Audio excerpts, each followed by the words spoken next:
Hey guys, Coach Chris here, back with another video. Continuing the round 2 of the 2023 Kyle Weeks Memorial Tournament. This is Mr. Helle's round 2 game. He had the white pieces again and played the London again. So we've got D4, D5, so he gets to see a more traditional London this time. Bishop F4, E6, E3, C5, all standard moves. Lots of different ways to get into the London. You can start with C3, you can start with developing the pieces, but usually end up in the same position. And this is the first moment I wanted to talk about. Mr. Helle plays bishop e2.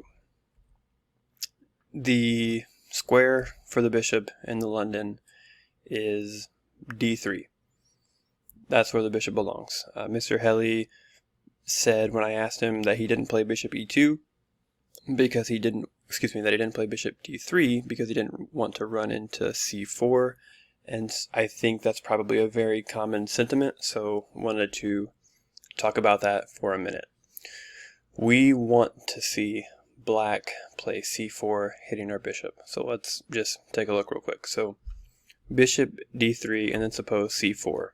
Our bishop is always going to drop back to the c2 square. And now black has released the tension on our d4 pawn. We are still going to be able to have excellent control over e4, and we're going to absolutely dominate e5. And so whenever black castles, our attack is going to be good to go. This bishop is on a monster diagonal. Our center is always going to be stable, and our normal London attack is on. So let's take a look at some more lines. So suppose black challenges the dark squared bishop here. One possible way to play, there are many, is to takes f4, just completely clamping down on the e5 square. Now we can develop our knights, castle, and then eventually knight on f3 to e5 is just going to be a nightmare for black. If black ever plays knight c6 and captures, we recapture f-pawn, driving away the f6 knight, which is the kingside defender, opening up our rook, and white's just completely crushing. Thanks in large part to this beautiful attacking bishop, white's just crushing there. Suppose black doesn't challenge and plays bishop e7, and here let's just look at some normal moves. We develop our pieces, controlling black's only real trump in the position, the e4 square. White has got that neutralized right now. And then, if we just develop our pieces, we can either go for the e4 break right away, or we can play in more typical London fashion with knight e5. One thing I wanted to say about c4 is that it often makes our e4 counter break extremely effective, even more so if black plays b6 to try to fianchetto the light square bishop, because after takes, then this knight is pinned, which leads to the rook. And again, these pieces on the queen side are going to be kind of tied down, whereas all of our remaining pieces will be pointing towards the king side. So I like to think in the London that plan A, when it's available, is knight into e5. When that's possible, that's kind of plan A, because it's just such an annoying piece. It helps launch our kingside attack. If black captures the knight, we often recapture with the d-pawn, which drives away the best kingside defender, the knight on f6. And so that's typically plan A. When that's not available, e4 is typically plan B. Often the threat is to push e5, again, driving away the best kingside defender. And black almost always exchanges on e4, which is going to bring our worst minor piece, the knight on d2, into the game, and most likely, again, exchange or drive off the best kingside defender, and what we're left with are great attacking options.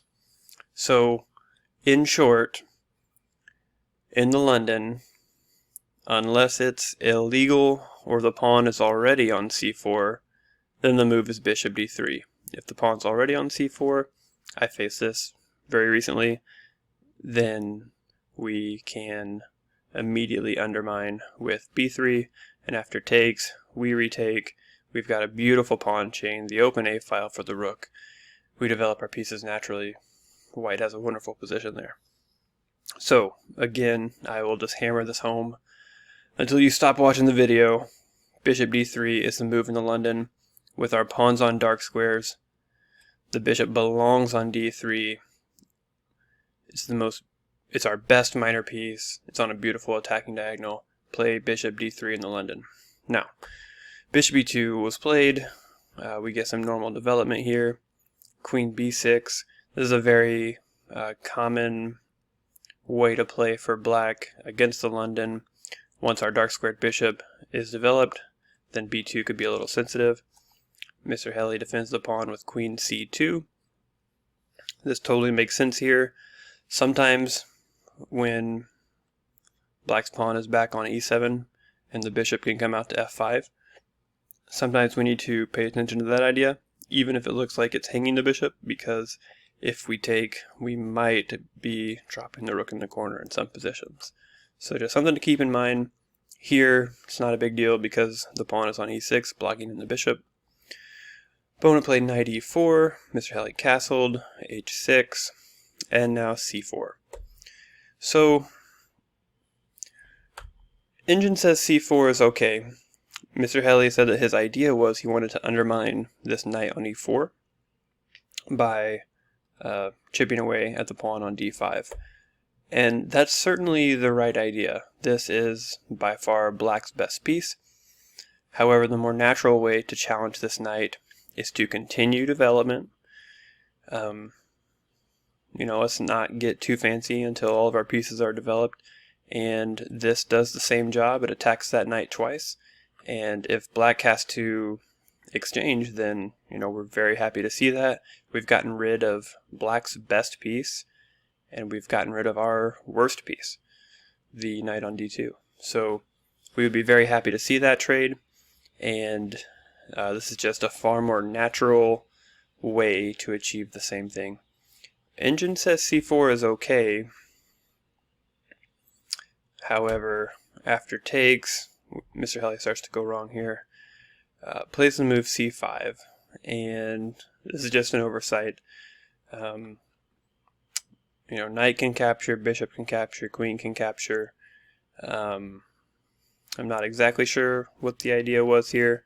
Maybe to drive off the queen, but after the capture on d4, we kind of need to recapture. But again, I almost always prefer the pawn on c3 in the London. When c4 is appropriate is a very nuanced thing that I just don't get, frankly, whereas c3 is never going to be wrong. And again, the most natural way to challenge that knight is with knight d2. So c4 is played, and the engine says it's okay. It feels very loose to me, but somehow the tactics are working out okay, but not after c5. Bishop recaptures. Mr. Helle plays e takes d4, and then I think what happens is bishop takes d4, knight bd2, knight takes, queen takes, castles, bishop e3, and I believe that this position was reached. And I say that because the notation isn't super clear, and at this point in the notation it says black played queen to d6. So not exactly sure what happened to get to this position, or if this is the correct way to end it. This is Mr. Helle's first tournament. It is totally understandable that the notation wasn't 100% accurate. In my round 2 game, I had a typo in my notation too, so this totally happens, and I've been playing for a really long time. But I do just want to take the opportunity to say that getting the notation right is absolutely critical, because there were potentially more lessons to learn from this game that we're not going to be able to get to because we don't know what happened. Now, like if your clock is under 5 minutes and you don't have to take notation and you need that time to figure out what's going on over the board, totally get it. Do your best immediately after the game to try to recreate the notation. But notation is super important, and I think once we get started back up in the fall, I think that's something I will harp on more in person. But big takeaways from this game are you play bishop d3 in the London, and really make a concerted effort to get the notation accurate. I know it's not looking great for white in this position, but I'm pretty sure Mr. Helle won this game. In fact, I know he won this game. So no one ever saved a game by resigning. Way to keep fighting, Mr. Helle. And not sure how he did it, but he did it. So anyway, thanks for watching. Hope you got something out of it. Keep grinding those tactics. Play bishop d3 in the London. Thanks for watching.